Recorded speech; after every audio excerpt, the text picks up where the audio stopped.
Making your way in the world today takes everything you've got.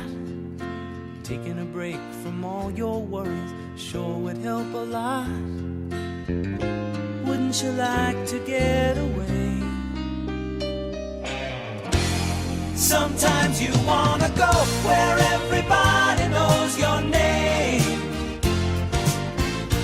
and they're always glad you came.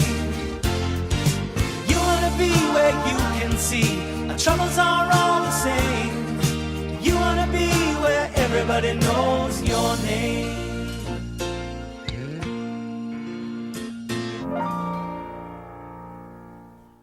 Hello and welcome to another edition of Cheers and Booze. I'm your host Marco DeLuca, and today we are going to talk about the upcoming Philadelphia Phillies season and the best plays from this past week's NFL games. But first, another tough matchup for the Temple Owls football team. The Temple Owls football team has had a rough patch of games this season, which continued this past Saturday. The Owls faced off against the UCF Knights, and things don't get any easier down the road. In the first quarter of this game, quarterback Real Mitchell got strip sacked on the second play of the game, and UCF's running back Greg McCray scored his first of 2 touchdowns 4 plays later. And by the end of the first quarter, UCF went up 21-0. The Owls scored only 3 points in the second quarter, but the defense held its ground, and at halftime, the Knights were up 21-3. The second half wasn't any better as UCF's quarterback Dillon Gabriel picked apart Temple's defense, throwing for 2 touchdowns in the third quarter to lead 38-3 going into the fourth. The Owls scored only 13 points in the fourth quarter to fall short against the Knights 38-13. The Owls now have a 1-5 record in the AAC and sit at the bottom half of the standings in 9th place. Now for some of the cheers and boos from the game. Temple's special team is one of the few bright spots in the game, and kicker Rory Bell had 6 out of their 13 points, kicking 2 field goals. Punter Adam Berry had 7 punts, 3 inside the 10-yard line, 2 inside the 20-yard line. And some of the boos from the game in general was not fun to watch as their defense just got picked apart.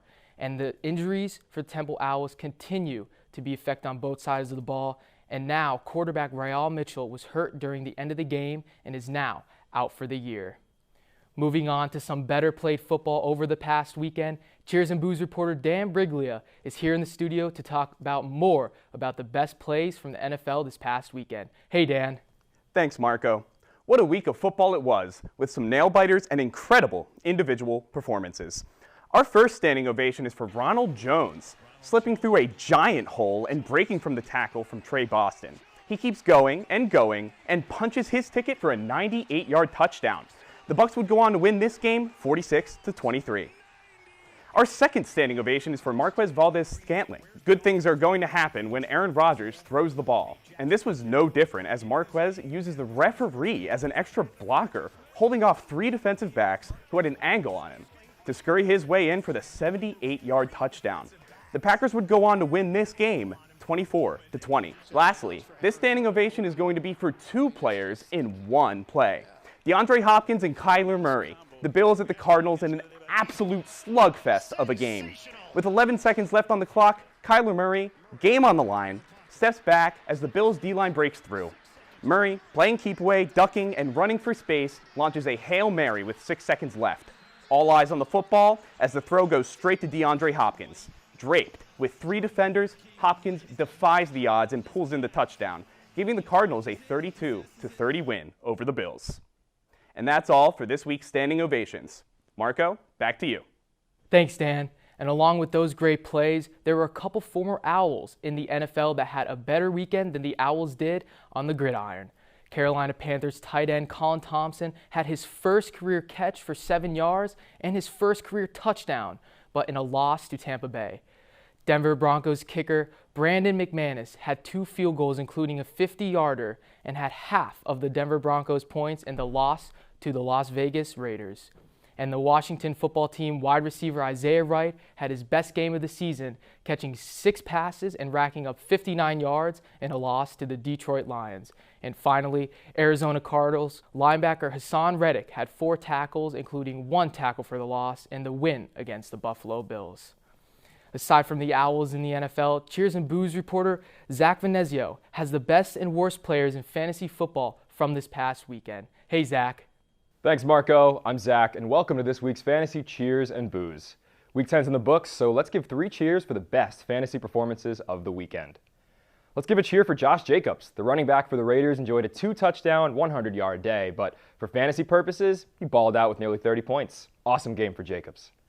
How about another cheer for Marquez Valdes-Scantling? The Green Bay receiver feasted on the Jacksonville defense, putting up 149 receiving yards and 2 touchdowns for nearly 25 points. Having a pissed-off Aaron Rodgers probably helped, but even so, it was a great performance for the young receiver. Final cheer of the week goes to Alvin Kamara of the Saints. Ho-hum, just another 100-yard game to go with 2 touchdown scores. It's no longer a question. Alvin Kamara is the best player in fantasy football this year. If you play against him, good luck. And now for the booze of the week. The first boo goes to James Conner of the Steelers. Putting up a measly 6 points in PPR, the usually solid back has dropped some duds lately. You'd think an undefeated team would get some touchdowns to their star halfback. Our next boo is for Russell Wilson. The Rams must consider themselves health inspectors because they just refused to let Russ cook. He only managed a sad 10 points in this one. But the biggest and loudest boo of the day goes to A.J. Brown of the Titans. He had a great start to the game with a 20-yard reception, but after that, he didn't touch the ball again. It's probably an outlier in what's been a great season for A.J., but a 3-point game gets a hearty boo from me. This was Fantasy 3 Cheers and Booze. Thank you so much for watching. Back to you, Marco. Thanks, Zach.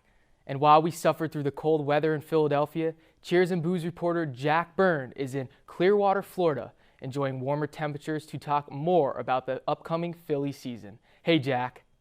Thanks, Marco. That's right. I'm here outside of Spectrum Field here in sunny Clearwater, Florida, soaking in every ounce of sunlight my lily white Irish skin will allow for.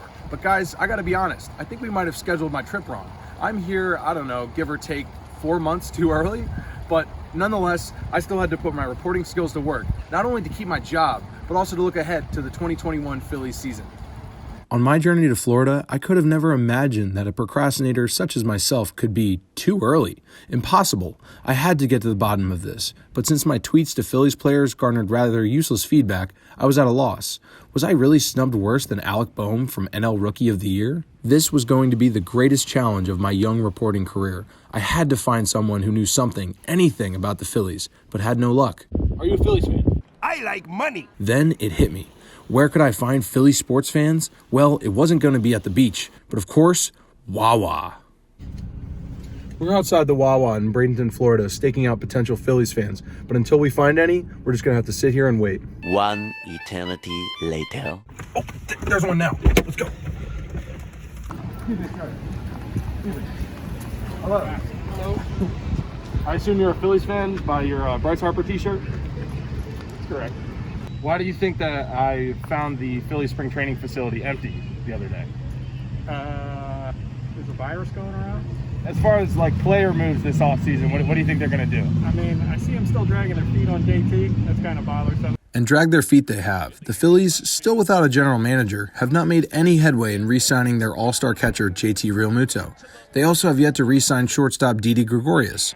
Owner John Middleton seems to have made financial cutbacks because of lost revenue this season, and doesn't appear to be making any big moves this offseason.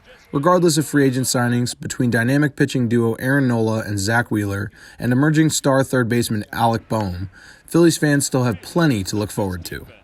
And while this story definitely didn't go quite as planned, I still learned a great deal while down here. And I'm sure that there's plenty of Phillies fans both in Florida and back up in Philly who are plenty excited for the upcoming season. But for now, we're just going to have to wait a little bit longer. Reporting from Spectrum Field here in sunny Clearwater, Florida, I'm Jack Byrne. Marco, back to you. Thank you, Jack. And that is all we have for today. Thank you for joining us today, and don't forget to join us next time for more weekly updates on everything you need to know about the sports world. And that has been another edition of Cheers and Booze. From everyone here in the studio, I'm Marco DeLuca. Have a great week.